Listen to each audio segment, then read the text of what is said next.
Recently, my Tumblr dash has been liberally enriched by a phenomenon that people have dubbed night postage, which is exactly what it sounds like. People will log on at 3 p.m. on a Thursday to proclaim to the town square, "Dude, your brave and loyal knight bit me," or "there should be a kneeling knight emoji," or even just making like an otherwise normal post and sticking "my liege" at the end of it. That last one has actually been creeping into my day-to-day speech, and I don't know how to feel about that. Now, apart from being hilarious, this genre of post has had me realizing that the archetype or stock character or whatever you want to call it of a knight is really compelling. Since I grew up in the era of the morally gray anti-hero and the broody love interest, I hadn't really had a lot of reason to consider the knight before. In fact, I think I thought he was kind of boring. But for centuries, starting in the Middle Ages and trickling down through various movements until eventually it made its way into modern fantasy, the knight has been admired as an ideal of both heroism and, especially, love. In fact, as one of my knight posts gleefully pointed out, thesaurus.com lists knight as a synonym of lover. But why and how? What were the factors that took a guy on a horse and stacked meaning on top of him until he became a synonym for lover? And how do those factors still affect a modern audience? Or, to be crass and clickbaity about it, why are knights hot?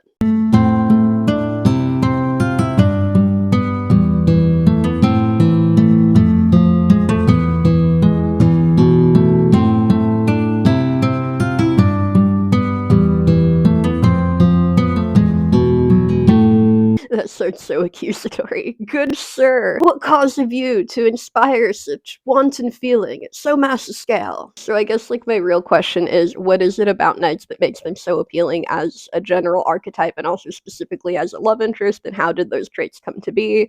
But like that doesn't have the same oomph to it. For reasons of style, I am going to stick to why are knights hot as a central research question. My reflexive answer to said research question is because you can't see his face. The aesthetic appeal of an obscured face is something that is scientifically observable. There were a number of studies conducted about the time of the 2020 pandemic, for some reason, and they found that when a face is covered or obscured, we score it to be more attractive because we, quote, fill in the missing information with optimistic inferences.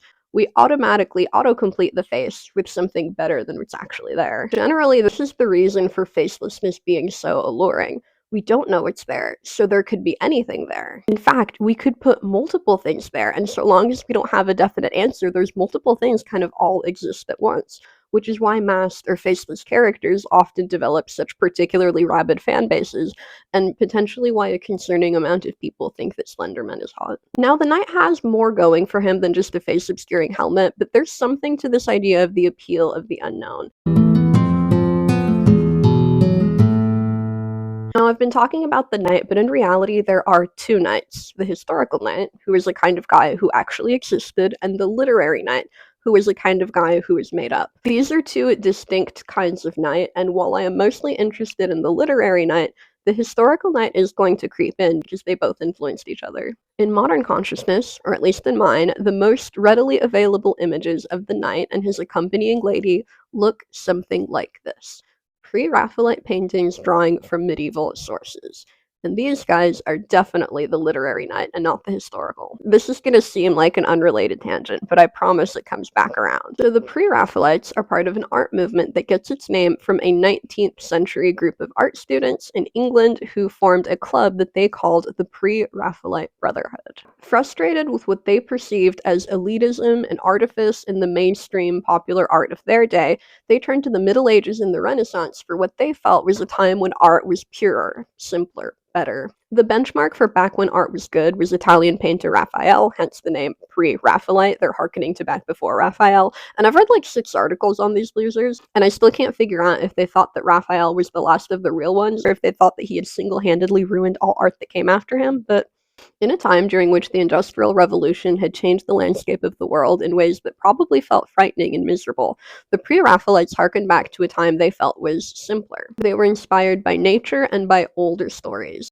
Bible stories, classic mythology, the Middle Ages, a historical time that felt realer. Since they were descended from the greater movement of Romanticism that had come a little bit earlier, a lot of the Pre-Raphaelites weren't actually borrowing directly from the source, but from earlier Romantic work. So, The Lady of Shalott, a lot of Lady of Shalotts, actually, which were inspired by Tennyson, who was inspired by Arthurian legend. So we are at absolute minimum twice removed from the source. These poems and paintings aren't really reflecting a historical reality. Timeline-wise, they're much, much closer to us than they are to the Middle Ages. So instead of a snapshot of history, they're holding up an ideal that is considered worthy of admiration and emulation. These works were an act of searching for the greater things that the artist feels that they now lack. Some people think that these truths were once within humanity's grasp and are now lost. I don't personally think that humanity has ever had it all figured out, but that doesn't mean there isn't something true and beautiful to this ideal. And this imagining of greater things in the past reminds me a bit of imagining a beautiful face on a faceless character.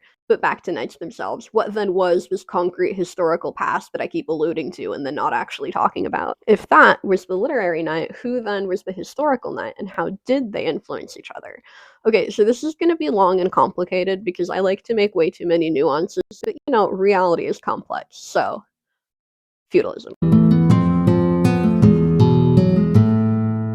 Feudalism was the main economic and socio-political system that was in place in Western Europe during most of the Middle Ages. In theory, the king owned all the land, he was sovereign over it, and you, a lord, were allowed to use that land in exchange for promised military service.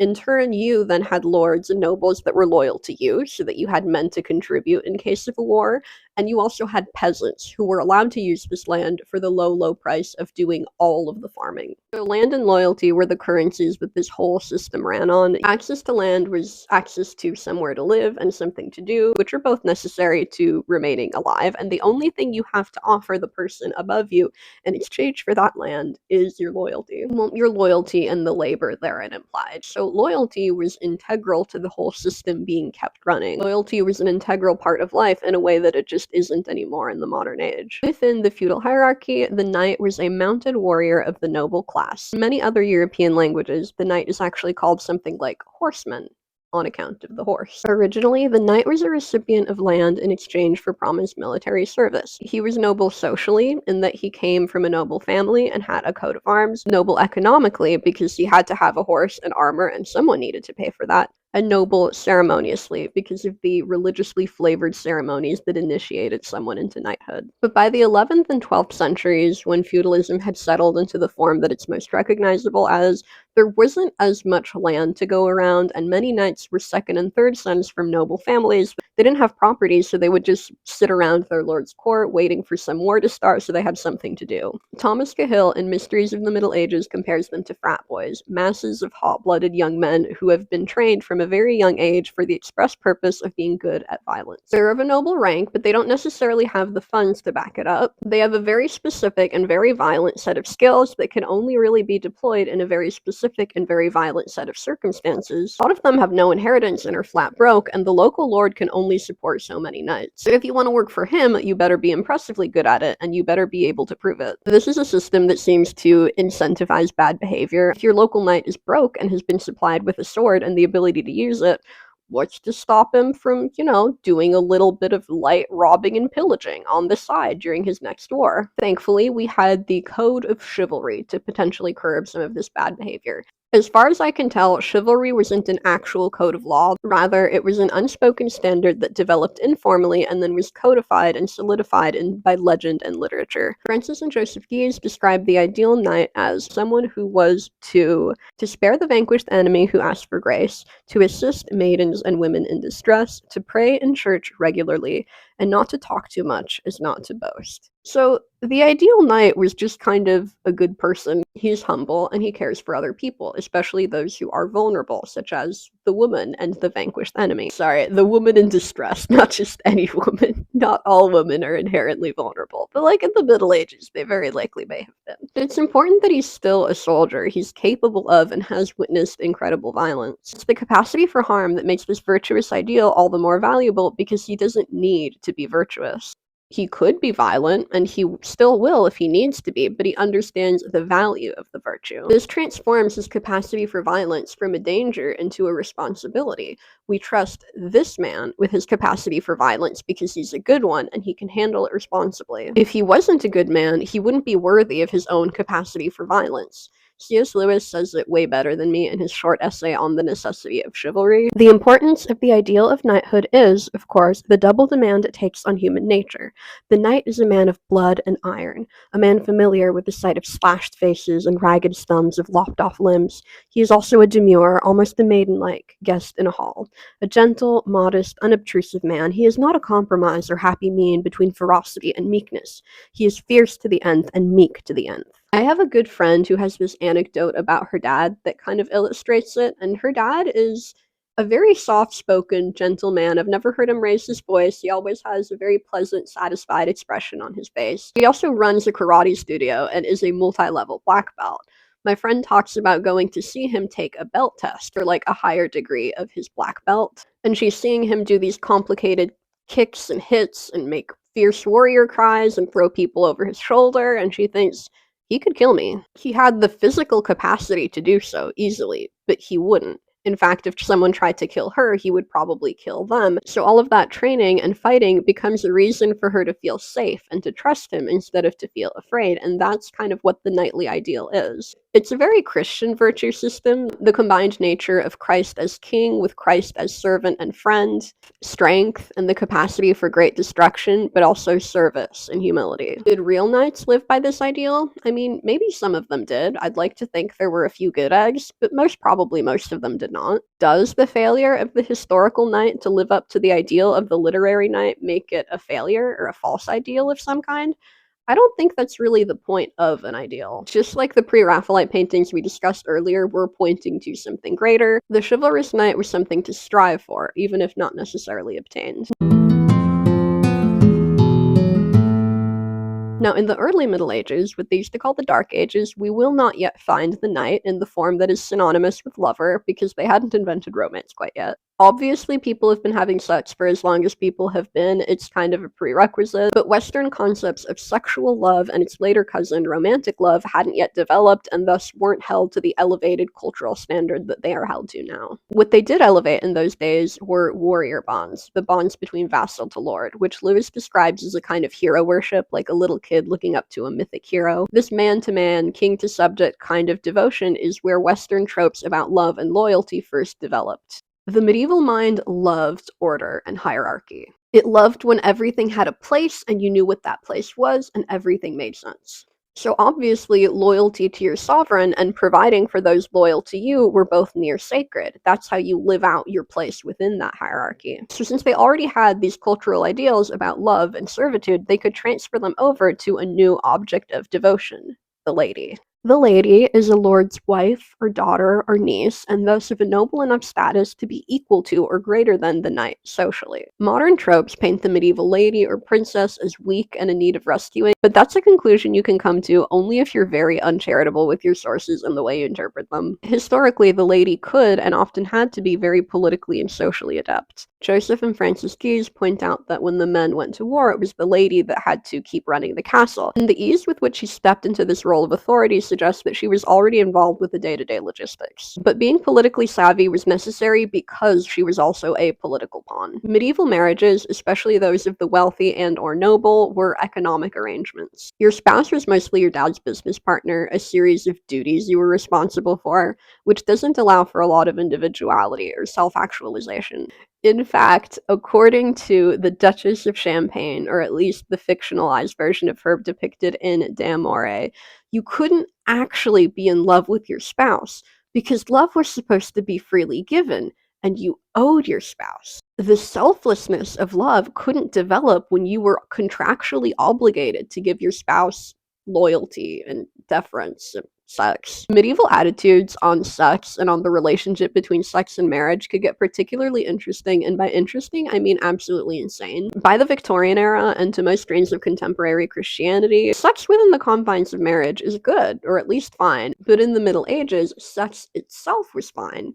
because we do need babies to continue to be alive or whatever, but enjoying or desiring sex were bad. Some theologians just considered all sex to be a sin. Some said that the act itself was fine, but liking it was a sin. Some said that liking it wasn't a sin per se, but it was obviously evil and thus must be a consequence of the fall, or perhaps some kind of divine punishment. Obviously, too much sexual desire resulted in suffering when you couldn't get some. Thus, sex itself is fine, but overt passion is suspicious and possibly sinful. Sex? Fine. Sexual desire? Evil, bad, gross. How seriously the average person took this, I couldn't really say. I mean, according to all evidence, people continued to have sex, a lot of it, and I certainly hope they weren't all hating it the whole time. It's possible that this is the conjecture of theologians who would have taken vows of celibacy and thus don't have a lot of practical application anyway. But it does paint a picture of a culture that elevates order and restraint. So the passion to be found with falling in love with someone is already countercultural. It's subversive and potentially sinful. So we have cold feudal marriages that are more arrangements between groups than relationships between two people. And if you do manage to fall in love with your spouse, well, Marie of Champagne says that doesn't count, and various theologians say that's wrong anyway. So with that setup, adultery starts to seem kind of conceptually appealing. I mean, if you're doomed anyway, you might as well go for someone you actually want. This is the social landscape that courtly love developed in, and the reason that the knight is what Lewis calls, quote, the predestined lover of other men's wives. I promise I have read people other than Lewis. His write-up of this was just really good and really fun, to the extent that, like, some of my sources were quoting him anyway. Courtly love was the concept of love, as distinct from familial love and from sexual love, that later developed into what we now call romance. It started out as a literary device in poetry performed in the French court in the 10th and 11th centuries and spread from there, influencing people's real-life thoughts on love, which then in turn influenced the poetry they went on to write. It's cyclical. Eventually, these poems developed into the form of literature that we now call a romance, or a medieval romance. Capital R, a long narrative in either prose or verse containing these themes of courtly love. Stemming from all the factors that we discussed above, Lewis identified 4 core features to courtly love as depicted in medieval texts. Humility, originating from that trope of vassal-lord hero worship. Courtesy, because of the chivalry. Adultery, because of the ideas on sex and marriage and love that I discussed above. And what he called religion of love, meaning that there's a sense of sanctity and devotion, a nearly religious sense of worship to the courtly love affair, especially in the lover's view of the beloved. The sense of sanctity is so intense that some scholars theorize that this aspect of courtly love was inspired by pre-Christian cults to female goddesses, or by the veneration of the Virgin Mary.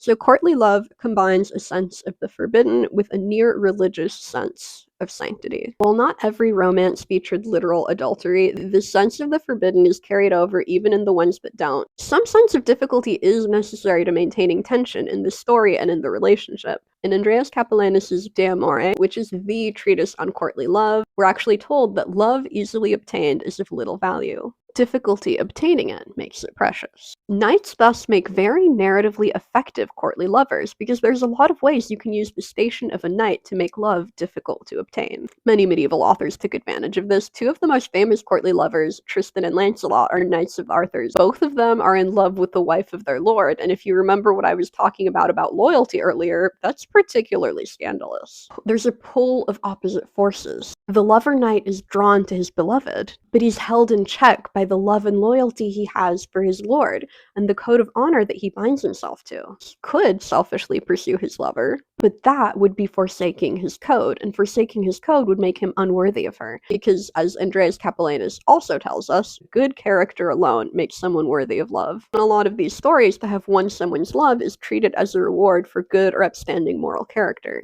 So if you were to carnally pursue your beloved, you lose the very thing that makes you worthy of her, because you're betraying your own honor. And to add a touch of realism, actually being caught in adultery would have been very, very dangerous, especially to the woman.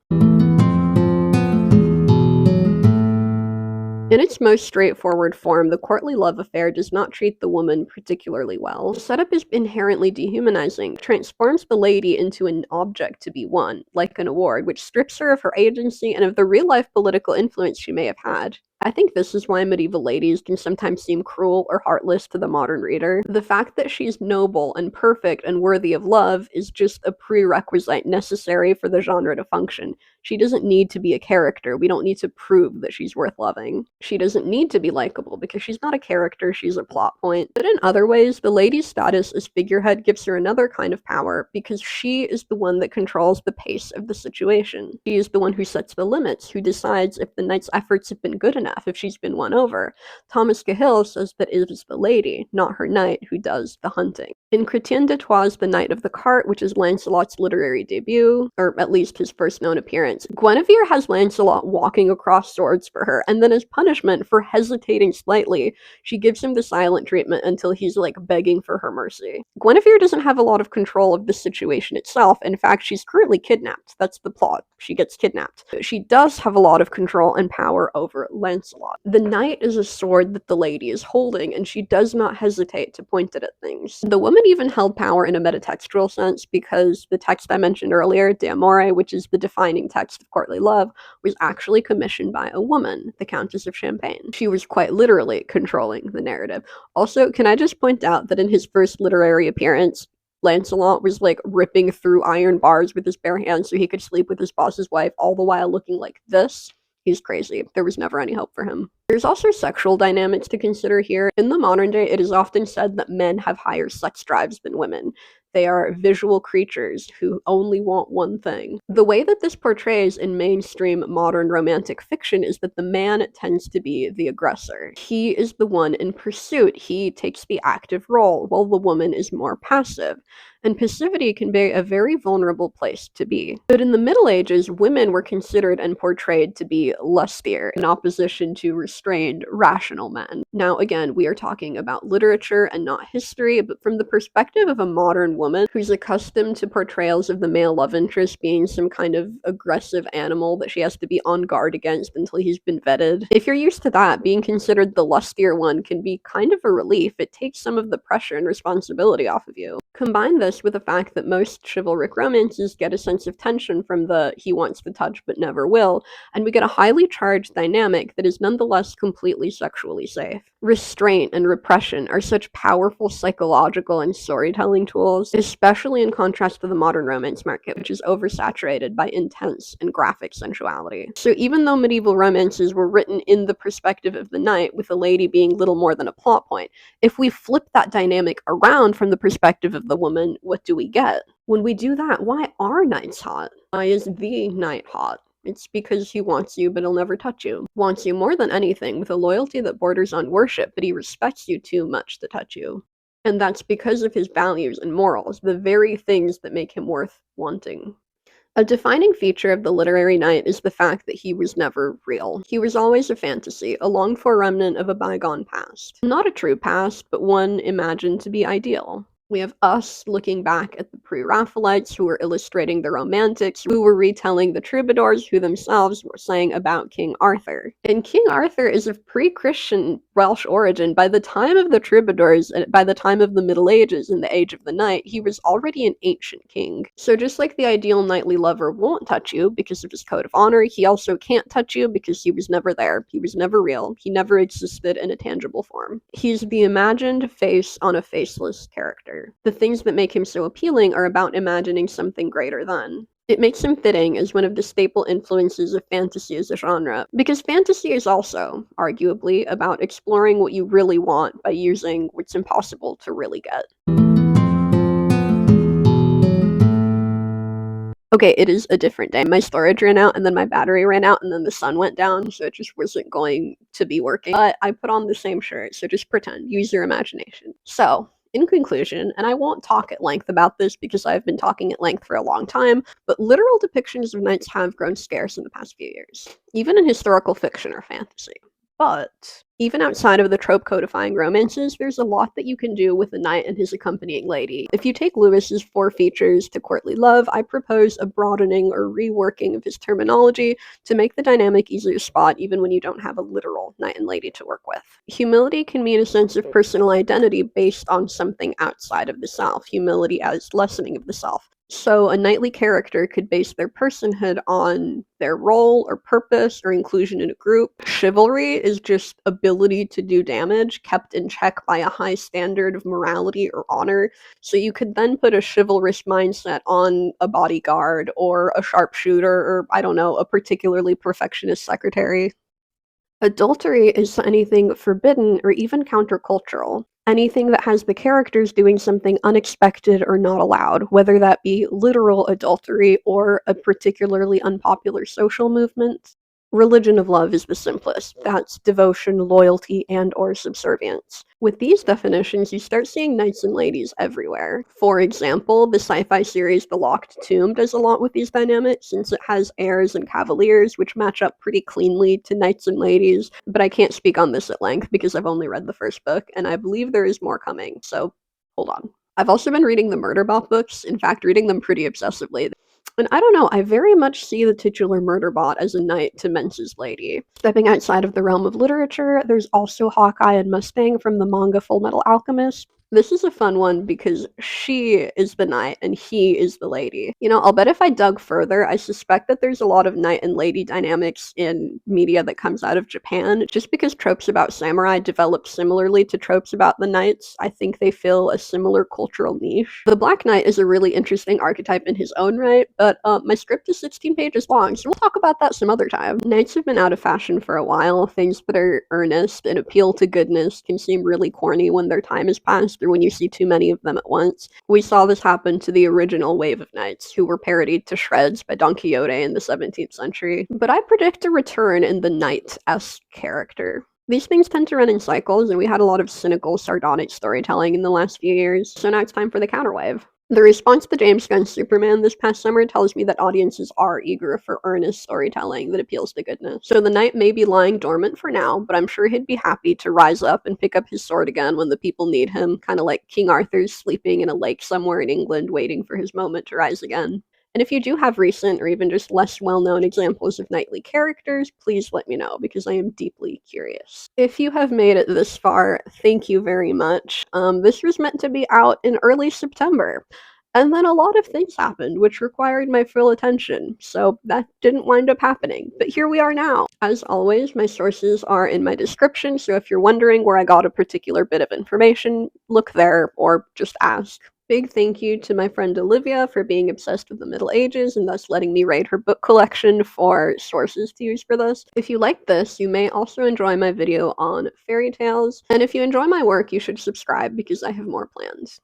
Thank you.